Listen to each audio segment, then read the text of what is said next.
大家好，欢迎收看今日行动路嘅提供便宜纪录片呢，係非常特殊嘅影片類型。突然面對一波嘅題材啊，無論係主題嘅題勢、情節，都會引起思考、自家嘅立場。觀眾看紀錄片，直到得到回饋，老強面，突然老接受訪問嘅人，強讓做得到一種認識自家、老認識過去嘅立場。今日老大家小嘅紀錄片係孫兒祖突然來抱自家嘅阿婆玉花。呢個玉花阿婆啊，佢非常嘅特別，佢經過咧金門嘅半年山炮戰，做過新戰博引燃。雖然因為抱自家嘅阿婆重新來認識自家嘅家族背景，而你也希望做得透過玉花阿婆嘅故事來呈現改良是天鐵嘅大時代。觀眾朋友。有勢看台，重新認識金門呢座台灣重要嘅戰地嘅島，共下來回味時代嘅選擇。呢下大家是共下來看一下。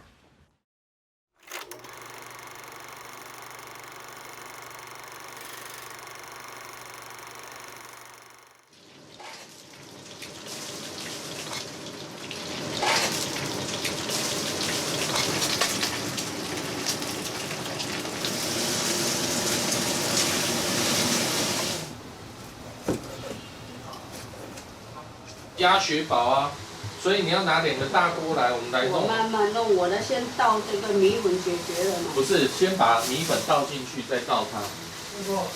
你现在帮忙。不用了，我来就好了。啊，我那个是金门一点小小那个土产啊，你也要给我买东西。哎呦，好了好了，好了，谢谢了。好了，佳节快乐，佳节快乐。好好，谢谢谢谢谢谢谢谢，好，拜拜。这个吃好没有？那个我们我晚上。这鸭血的没有吃啊？鸭血没有，白血没关系。白色啊。好，那我把位置按出来，看你们好吃。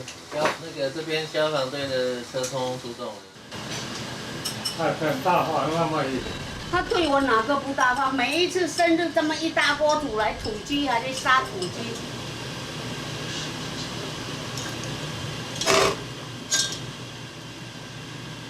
这么东西很多。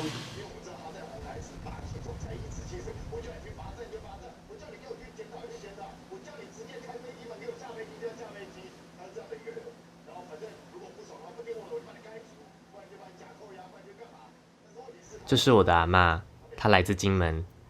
小时候我虽然是阿嬷带大的，但长大之后跟阿嬷之间的关系，大概就是像这样子，逢年过节一起吃饭。虽然我知道阿嬷有很多生命故事，但我却从来也没有多问过什么。民国38年，人人纳入组织，个个都能战斗。政府把人民不论男女老少都编入了金门自卫队。阿嬷就是当时金门自卫队的其中一员。自卫队是小时候读1年级的时候，因为我个子很高啊，人家就要把我拉进去啊，也没有就是受训去打个靶，没有力气拿卡比枪往前面丢，阿嬷往后睡，没小孩子哪得动啊？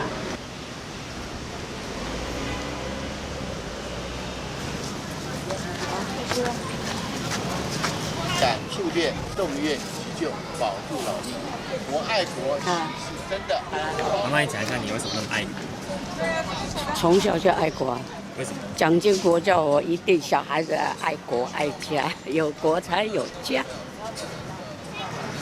蒋经国怎么跟你说的？蒋经国从小的时候，我那么小。我说你在金门的时候。对。他上课跟你们讲？没有，我在躲炮弹，他在洞里面。小朋友、小鬼，我教你写字，我爱中华民国。我说我不会写啊，他拿着我手写。那是什么感动了你啊？对国家。看他那么辛苦，看他各地前线都跑，大胆、古林头都是战地，而且很节俭。钢盔拿起来倒了菜就吃，就这么被我珍佩的。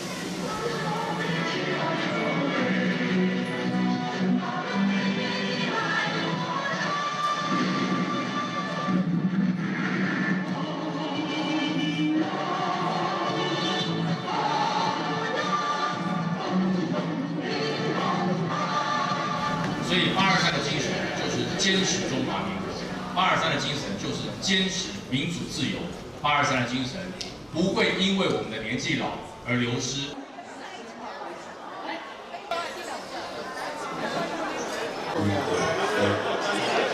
少太多人了，去年的爷爷还有来。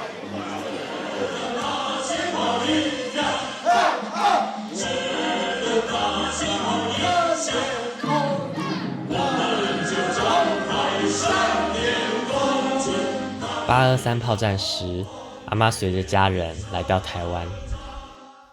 后来，阿嬷定居大溪乔爱新村，有许多金门的亲戚前来移亲。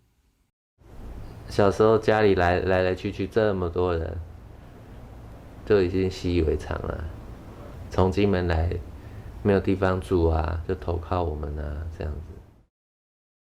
小时候隐约记得，阿嬷的房间总是摆满了各式各样的政治文宣品，还有这张照片。阿嬷说这是她当兵时的照片，后来我才知道，原来这就是阿嬷在台中大甲铁丁山当星战播音员时所拍下的军服照。因为台湾呢，他们不晓得金门的情况啊，我知道啊，对不对？他们台湾小姐哪知道说什么823什么怎么来怎么弄的，他们不知道。胡木甘泉啊，三民主义啊，这些我都写上去啊。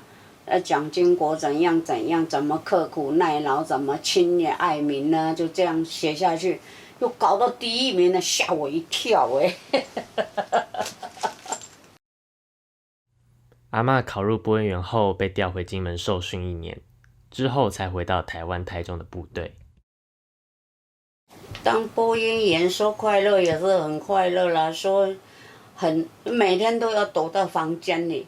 那师长又不叫我出来跑，那有一次偷跑了，到那个大甲来了，大甲不知道买什么东西，然后看到人家在演歌仔戏，乒乒乓乓演那个死人啊，演那个戏啊有缘啊什么，我就进去看，一看到9点多钟啊，不晓得回家了，要死我！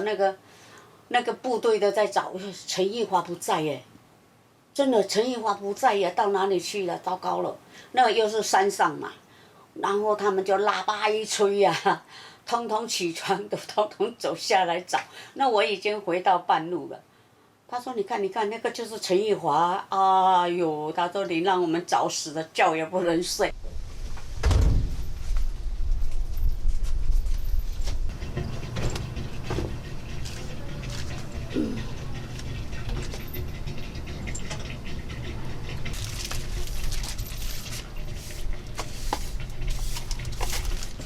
那特别卖给你阿嬷吃的呀？特别啊？问你什么时候去买的？我忘记了，他。就你。那酸酸的。有点酸味。黄爷爷其实是阿嬷的第2任丈夫。阿嬷与第1任丈夫文爷爷结婚后，生下了我的爸爸与姑姑。后来在民国60年因病过世。印象中很小的时候，爸爸就已经告诉了我们这件事。那时候好像也没有太大的感觉，只觉得这件事好像不能在爷爷与阿嬷的面前被提起。那阿嬷后来后来怎么改嫁的？那个过程是怎么样？过程不是人家介绍，那没有饭吃啊，怎么办呢？那你爸爸要吃饭，要喝奶，你姑姑一天都在病，还有阿嬷都要养啊。我一个人赚钱才1个月才赚多少啊？到莲湖那时候刚进去，1个月才1200，所以晚上还要靠我下来卖烟呐。那时候带来他是在马祖，都会写信来啊。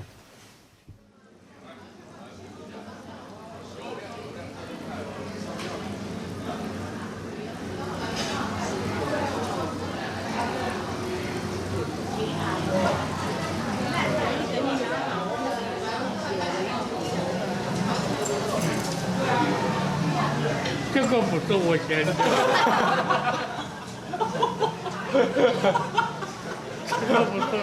这个不是我选择的吗？你也不会说那个片子不是你的，那相片不是你啊，这个字也不是我选的。那才怪的。文爷爷因病过世后，阿嬷带着9岁的姑姑和6岁的爸爸，在民国64年与黄爷爷再婚。民国67年，再与黄爷爷生下了我的叔叔小三。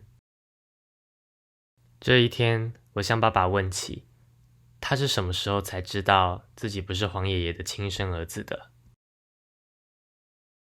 小三叔叔出生的时候，我有帮他取名字啊，想说应该是跟我同姓，但是后来发现不是这样。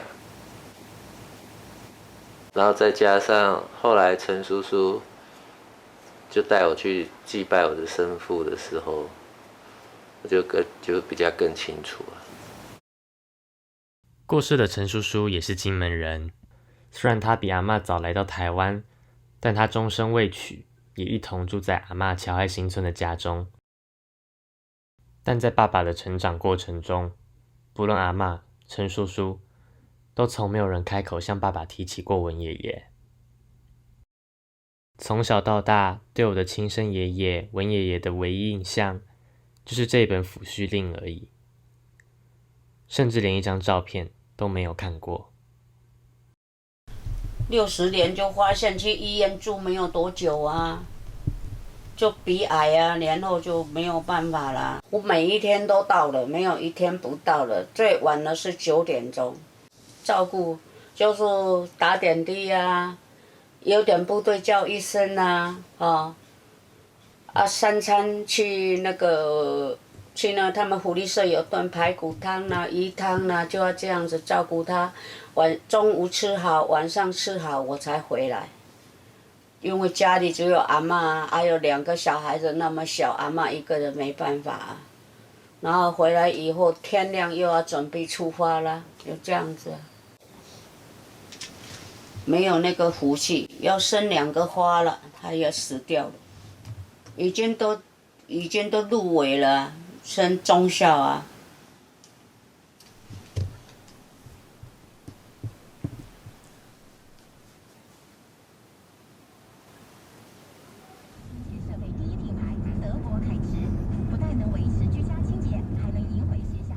我记得爸爸曾经用非常语重心长的语气跟我说，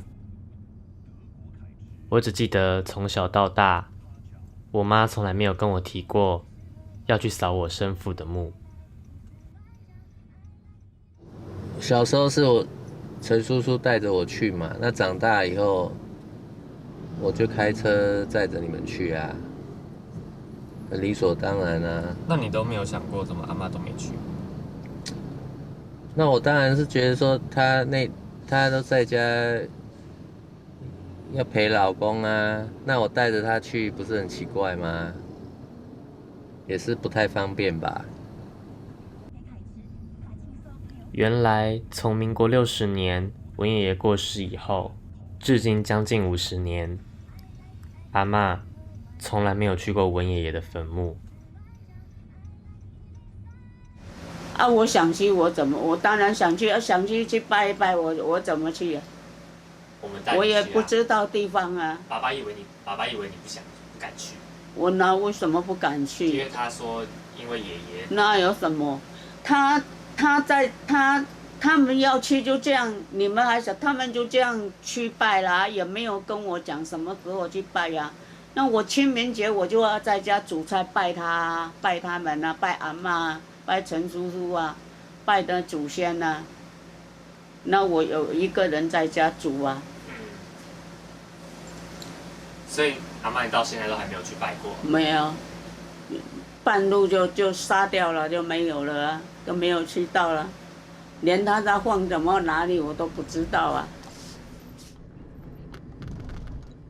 原来当年阿嬷要前往台北公祭文爷爷时，在桃园龟山发生了非常严重的车祸，连文爷爷的最后一程都没有送到。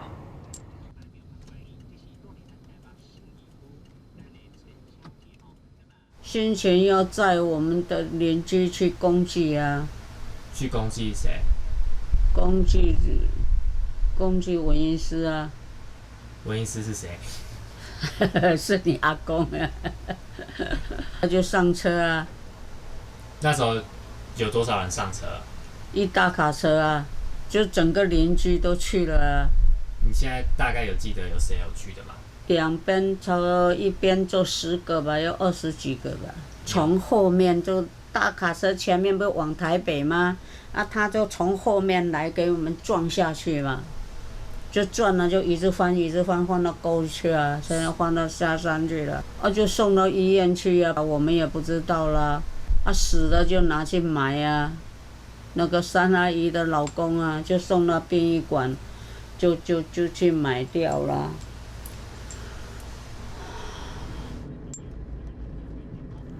在那一次的车祸中，阿嬷的结拜姐妹三阿姨的丈夫过世，其他眷村的朋友们也受了重伤。阿嬷自己也腿骨折，在医院昏迷了3天，住院了50天，才终于出院。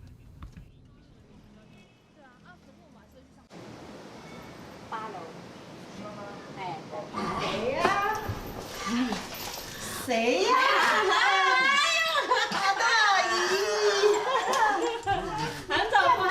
阿姨，你提太少了啦，你提量太少了，提这样子来干嘛？又在那边干嘛？又在这干嘛？你老多啊！别太啰嗦，你哪啰嗦？这就是那一代人的礼俗啊。年轻人现在没有这样，这那一代还有这个，你看可以拍下来，那一代人就会这样子。你还是你们那个团体的重心呢，对不对？可是你没办法，你天生就是这种命跟个性的。他从年轻的时候，年轻漂亮能干，什么是热心？那什么是找他？红铁白铁，生小孩盖房子，大家都很喜欢。那些老人家都来那一套。结婚的时候大家热闹，生孩子一定要有他，一定要他去帮忙，把场面热起来，然后招呼客人，然后还要带气氛，再不气氛还带头喝，还带头灌酒。哇，把那个不是1桌2桌，把那多少桌每一桌弄到嗨。我看你这阿嬷，你笨笨。记得小时候对阿嬷很深的印象，就是她与朋友在一起时会变成大姐头。以前比较内向的我，看着这样子的阿嬷，总是在想，阿嬷为什么这么善于交际呢？为了更靠近阿嬷过去的回忆，我前往松山寻找三阿姨的女儿阿秀，询问他们过去的记忆。那我爸爸本来是没事的，你知道，后来我听到我们对面黄妈妈也去，所以黄妈妈也摔出来，黄妈是脚断了嘛。她回来最后跟我们讲，她有看到我爸爸，她看到我爸爸的头。为什么我爸爸会当场走了？因为我爸爸的头撞到，刚好翻下撞到石头，撞到石头还站起来哦，我爸爸还爬起来又倒下去了。那你阿道以后来我们家看我们的时候就哭嘛，对不起啦，类似这样的，很类似这样的，我不是很清楚啊，那啦，怎么拍啊？就跟我妈讲啊，害问都害到你怎么的，跟着另外一个嫁给一个老公啊。可是你说最后到底对还不对？真的，我觉得没有什么对不对，可能更好，因为她嫁这个老公也很好。但我妈从来没有，就是说没有事后说阿姨走了，我妈说啊，你弄死伊了，害我没老公，不，一直都没有，就觉得这个事情就是老天捉弄，然后这个事情怎么哪有说两个好姐妹，一个老公走了，另外一个老公就跟着走，好像生命共同体啊。哦，两个加起来准备要过200岁哦，所以加起来100。给他来祝贺，又给他祝贺。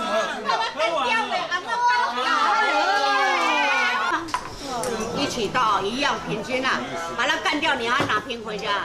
这个你看到没有？你要舍不得拿回家吗？你要舍不得拿回家吗？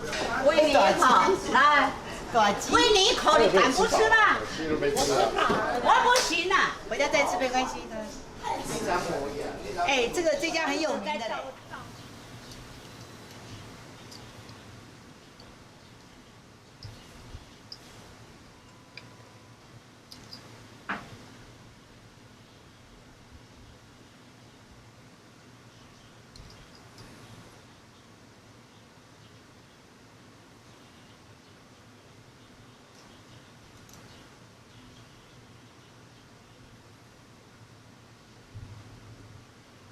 的丈夫正协助，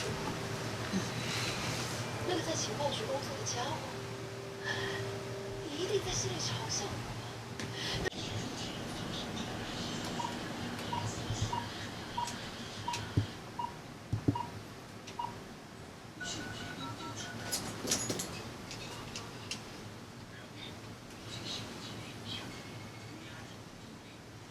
喂，哎，你好，我这里是副矫正局。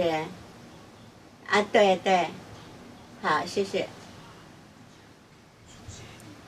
几号？213呢？813。好 ，OK， 谢谢。没有人在家啊，睡觉那个房门不要关了，开就好了。啊。哦。你房门不要开，不要关了，家里也没有人在，人家进来你都不知道。我们走了。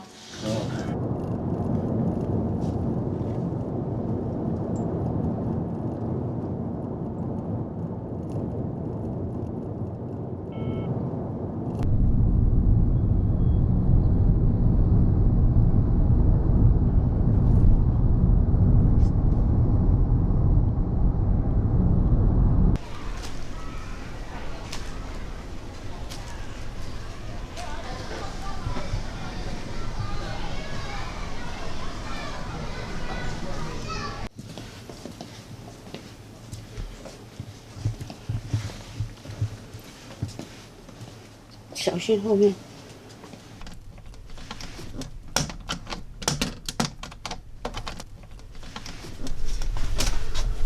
145号，我们请阿宾国的警车大卡车然后被桃园客运把我们撞了3过去啊！乔爱的邻居统统都受伤了。3姐的老公也是那一天走了哈，现在好多都在受伤着。那个时候我腿断掉了，住在医院50天了，打石膏，所以就没有办法来送公祭。原谅我，保佑儿子、媳妇、孙子啊！大家平安啊，长寿。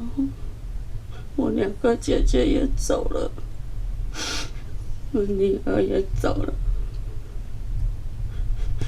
要保佑我孙来孙啊，平安啊！祝你身体健康啊！是，今日个礼拜，平时清明我在家煮菜拜你。儿子、孙子来这里拜你啊！原谅。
姜那个炖鱼的啊，还要酒，就一大盘，再不好吃也没办法的。昨天他吃一大盘呢，去饭店买的。鱼吗？鱼啊。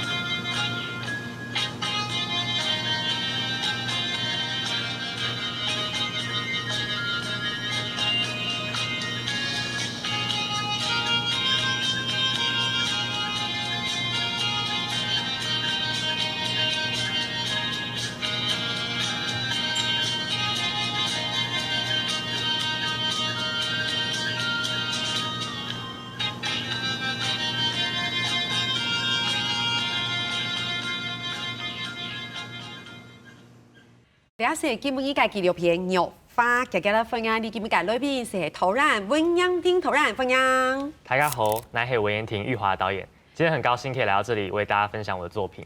耶，欢迎导演。聽你嚟分享嘅係你南澳嘅裏邊，佢係你嘅復興大學歷史內嘅清風賢教授分享。大家好，我是輔仁大學歷史系的兼任助理教授陳宏憲。很高兴来到这个节目，也欢迎陈老师。今天很开心可以邀请到导演本人，还有我们的陈老师来到节目里面跟大家一起来分享。为什么要一起来分享呢？因为今天这部纪录片实在是太特别了。对，是孙子孙儿跑起杠杆阿婆玉华，对不对？这是导演的第一部纪录片作品。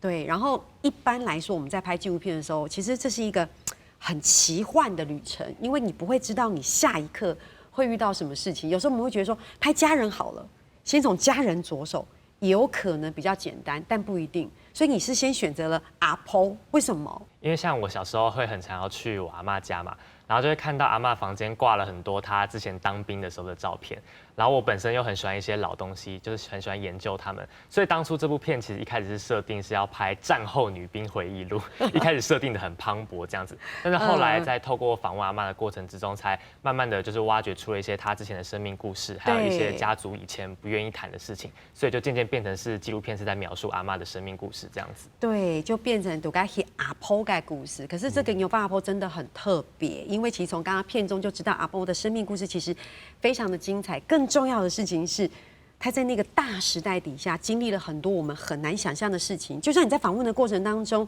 也其实访问到很多其他的阿公啊、阿婆啊，就是爷爷奶奶，他们都会跟你分享他们其实经历我们所谓的823炮战的一些过程跟回忆，对吗？对，因为像是我拍摄阿嬷，因为阿嬷后来是到眷村嘛，所以要访问很多她的眷村的姐妹们，或者甚至是我现在的爷爷，他们都是当过兵的。所以其实像是我阿嬷，她就描述到说，她小时候因为是金门自卫队的其中一员，所以她很小的时候就被派到战场去，然后那时候她还是一个小女孩，然后那时候阿兵哥正在打仗嘛，然后炮弹飞过来，然后结果在那个壕沟里面，他们是负责要去把阿兵哥这样子拖回来的，然后要把他的脚断掉的脚包扎这样子。对。然后阿嬷回想起来，她都跟我说，她都不知道为什么小时候她怎么都不怕，是长大回想起来觉得怎么那么可怕，然后小时候都不会怕那些东西这样子。你听阿婆这样讲的时候，你会不会很难想象？哦，真的很难想象。因为我觉得这个情节，我们好像要在好莱坞的电影情节里面，我们才会看到，对不对？所以我们很难想象，其实，在金门的那一段时间，我们所谓的那21年。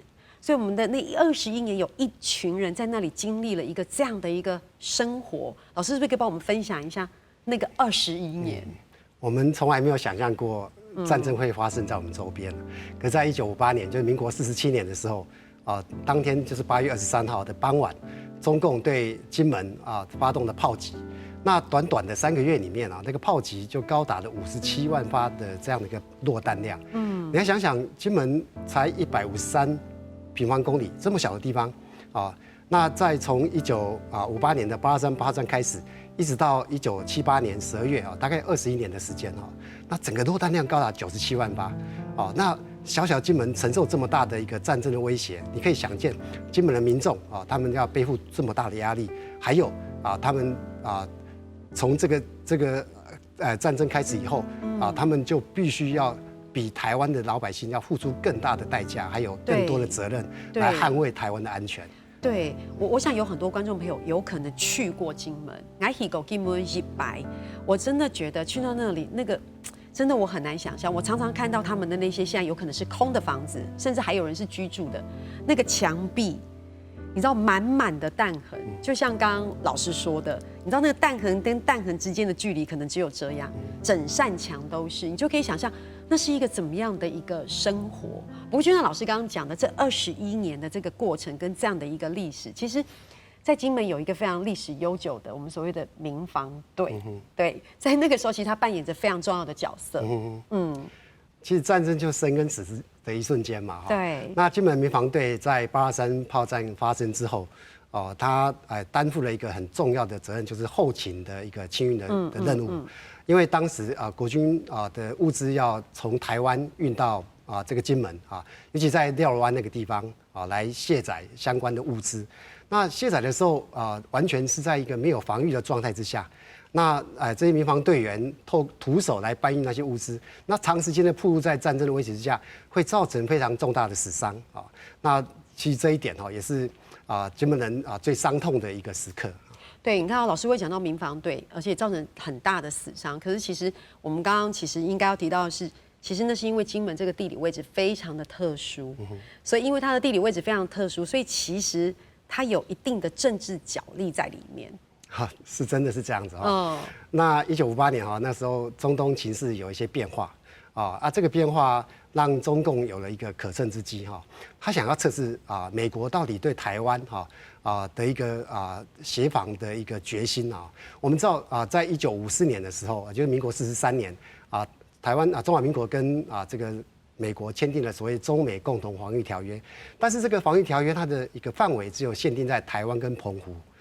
金门跟马祖是没有在这个区域里面的，所以当炮战开始一方面是要这个来应该算是羁绊或者是来牵制美国在中东的一个这个一个发展，另外一个方面很重要，就是要测试美国到底有没有协防台湾的决心。是，那这个也不是只有中共有这样的想法，当时的蒋中正总统也是有这样的想法，因为台湾毕竟这个金门不在协防范围里面大家测试美国底线到底在哪里？对，所以你看，在这样的政治角力底下，回到刚刚民防队，就会在那个时候就会非常的危险。金门其实距离中国大陆只有1.8公里，可是它距离台湾是210公里，所以如果说没有人的协助之下，那时候其实很多的那些民防队其实是徒手抢滩，对，感觉像是整个身体是裸露在外面，所以其实当时会非常的严重，然后死伤也会非常的严重。这也就是为什么民防队在那个时候非常的艰辛，但也扮演着非常重要的角色。为什么要讲到民防队？我觉得最特别的事情是阿婆，他竟然是民防队的一员。很不可思议耶！对，因为像我那时候也有听阿妈分享，像她在影片中有提到嘛，她从小就要拿那个卡比枪去做训练，那小朋友怎么拿得动？对。然后还有听说，像是他们要去隔壁村拜访的话，他们都要做登记啊。然后还有他们从小就要受那个军事课的训练，要练习拿枪，然后那个枪支都要做管制，然后还有包含体育课他们的球类啊，甚至是车子的轮胎都是要列车边管。其实对我们现在这样年轻人来说，还蛮难想象那个全民皆兵的时代的。其实也不是年轻人很难想象，我也很难想象。老师，你应该也很难想象。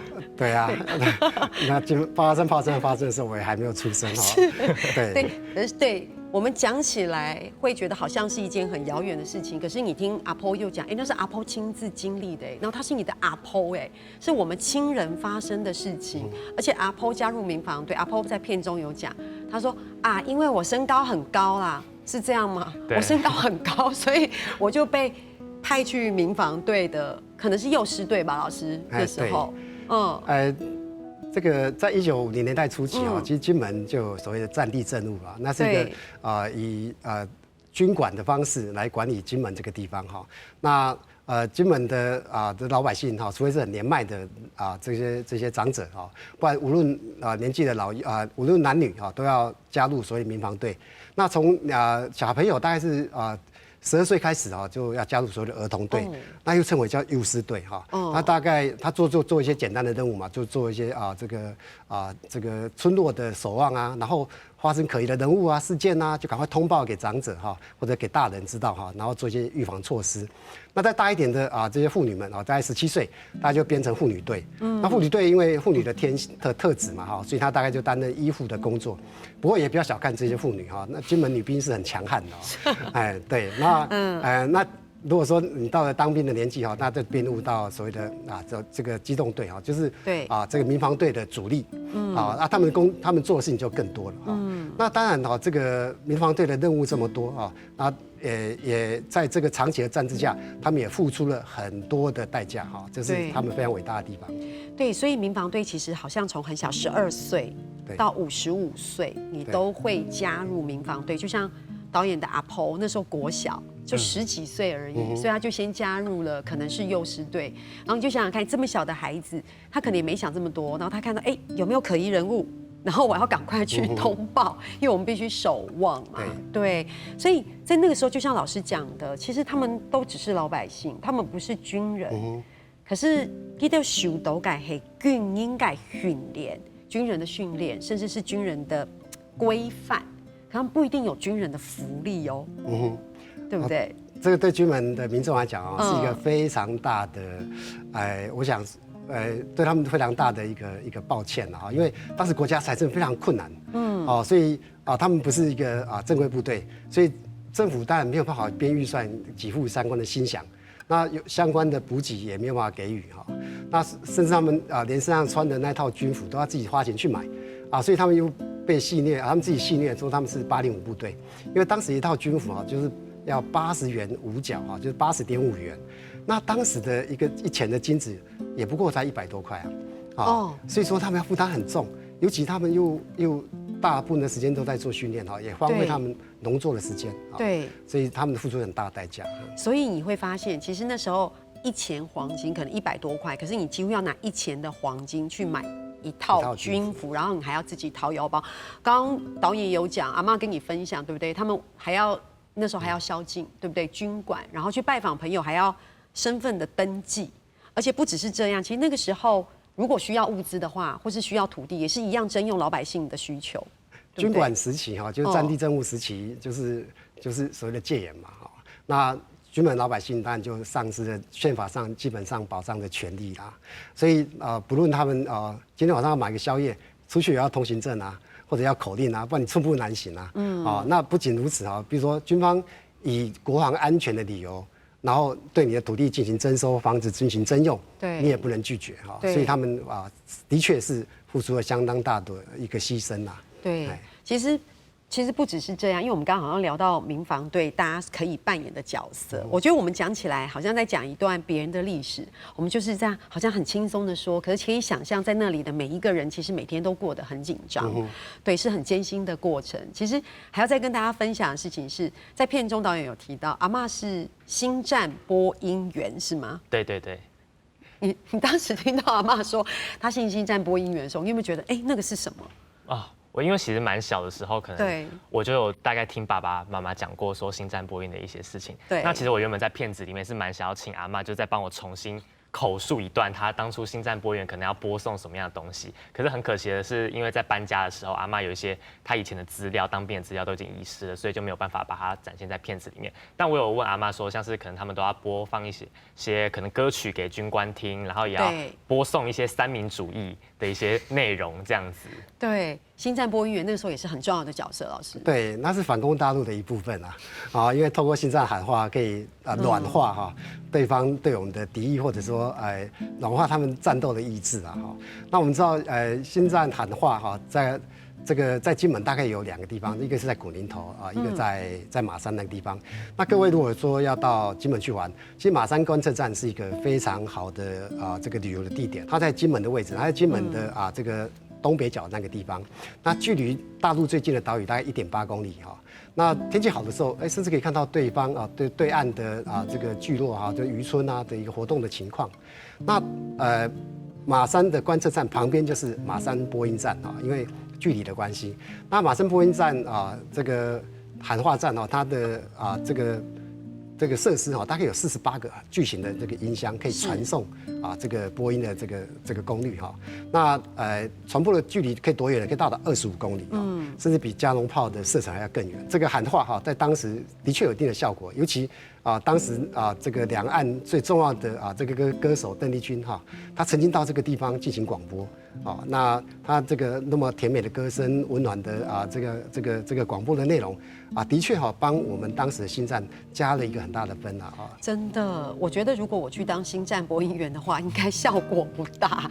对，因为我们有略看过像一些历史片段，或像刚老师说的，像是邓丽君，就他们声音都很甜美，然后到那边就好好的来为大家星战喊话，然后播歌曲，这样好可惜因为阿嬷那些东西都没有留下来，因为阿嬷并不知道后来会有孙子去问阿嬷说：“阿嬷，你那个阿婆，你那个东西还在吗？对不对？”没有想到它会变成一个很珍贵的一些东西可以被保留下来。可阿嬷后来到台湾，是不是也到台中？没错，他在台中那一段，就是他那时候是刚好他有跟我描述他怎么样去考试的那一段过程。对，他说他那时候还没有满20岁，其实是没有办法入国民党的。对，所以他那时候就是在那个门外，然后那个长官就跟他说：“你先回家再吃3碗面线再回来。”然后呢，他其实是说你要再过3个年头，对，然后阿嬷就回去吃了3碗面线，然后他就立马要跑过来报名，说他要去考那个播音员，然后那个长官笑掉大牙说：“我是要叫你要再等3岁后，然后因为阿嬷听不懂，然后他吃了3碗面线又再跑了回来这样子。”阿婆怎么这么可爱啊？阿婆真的很可爱，而且你在拍阿婆的时候，你有没有发现他在跟你聊这些事情的时候，他也是一副就是好像真的在回忆自己的历史，可是他在跟你聊的时候，也是一副很轻松的样子，去讲一件很严肃的事情。对，对你来说那种感受不一样，因为我知道导演很小的时候是跟阿婆一起住，对，那我们常常说你跟阿婆一起住，你会觉得好像跟阿婆很亲密，可是事实上你不一定真的了解阿婆。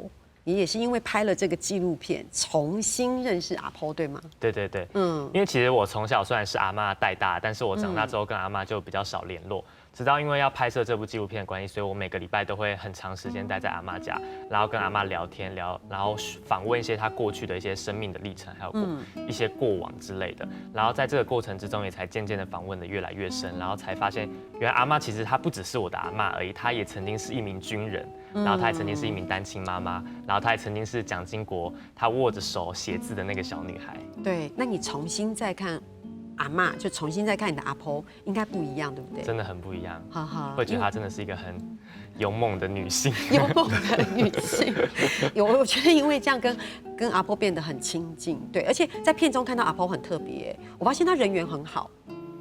是真的，对不对？真的，他好像到了任何场合的时候，他都可以变成主角的那种感觉。他就是一个大姐头，而且他就是专门灌酒，就是影片里面有提到，他很会喝酒。他自从知道我会喝酒之后，他每次吃饭就是拉着我喝高粱酒，就是他都是随身携带那种小瓶子的，38度就是直接拿出来，然后我们就2个开始。因为他在军门受过训练，那你可以吗？你可以吗？我就尽量陪伴。尽量陪伴。老师，你有觉得像这个阿婆跟孙子的感情很好？他们现在见面是从口袋拿出一个38度的这个小罐子，打开，然后一起来讨论过去的生命故事。我觉得这是一个好棒的事情。我觉得这也是因为拍纪录片给导演一个这么大的收获跟感受，对不对？如果你没有拍这个纪录片，你怎么会知道这些事情？我想说的事情是，你因为拍了这个纪录片，你反而认识了自己的家族史。对不对？老师，认识家族史是非常重要的。当然很重要啊。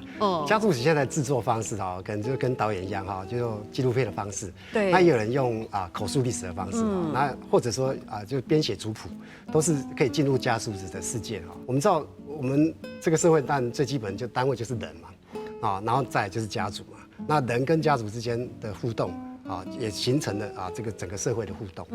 所以它这个家族是介于人跟社会之间，所以它非常的重要。那也代表说那如果这小的家族史的活动，就代表这个社会上的一部分。对。那如果扩大一点，就是整个社会的活动；那再大一点，就变成整个国家的活动。对，而且你因为认识自己的家人，或是认识自己的家族史，其实你也可能认识自己的原乡，或是认识自己的故乡，或是那块土地，你也变得跟那块土地变得更亲近。从这个过程当中，你也找到了另外一个自我认同，因为你自我认同了，你认同了自己，认同了这块土地，你对这边的感情会不一样。就像老师刚刚讲，他从人到社会，他变得是整个国家这件事情。对，所以这也是老师很有感受，对不对？因为你认识自己的家族史也是一个这样的过程。对啊，我的父亲他在民国这个应该48年嘛，1959年这个87水灾的时候，他的原乡在彰化。他因为受到灾害的一个这样的一个情况他必须要离开他的故乡，到当时的台东。那当时的台东还没有完全开发嘛，去那边做开垦的这样的工作那他从原乡因为面临这样的灾难必须要离家背井到台东去。然后台东又开拓了一个新的家庭，还有一个新的发展，就跟当年就从台湾就从中国大陆移民到台湾来。这样的一个移民史是非常类似的对。那透过这样的过程，我可以认识我父亲的原乡，我可以也认识我父亲在新的天地里面打拼的过程，这个就是我的感触啦。对，你看，除了老师这样讲，我们如果回到导演这边，其实你重新认识自己的家族史，然后你也重新知道了一些故事。我觉得家人很奇妙，就是你跟家人有时候很亲密，然后你们常常交谈，然后好像什么事都可以来彼此的沟通理解，可是好像家里会有一些事情，你好像知道，可是你却不知道怎么开口，或者是你一辈子都不会去开口去问。所以因为你拍了这个纪录片，你跟阿嬷这样的一个互动，你反而知道了你可能不知道的事情，或是隐约知道的事情，甚至你促成了家人的和解。因为其实像我们一开始，我是参加一个纪录片培训嘛，对，我们的纪录片老师就很常跟我们说，其实拍摄家人是最难的。虽然一开始的时候，他们可能比较愿意让你拍摄他，但是在我们就去挖掘家族的历史或者是家族秘密的时候，其实就会遇到很多的事情是他们不愿提起的，或者是甚至曾经在家族里面从来没有提及过的。对，可能像是我阿嬷的再嫁，然后呢，或者是我爸爸是继子的身份，或者甚至是影片中的那一场很严重的车祸，这都是在我们家之前是基本上是没有谈论过的话题。那我就是透过访问的关系，我必须要硬着头皮去一个人问，然后呢，然后把他们的那个访问的内容把它挖出来，然后再去跟他们不同的人的访问内容去做交叉比对，然后可能要再去图书馆做一些历史资料的查证，这样子。对。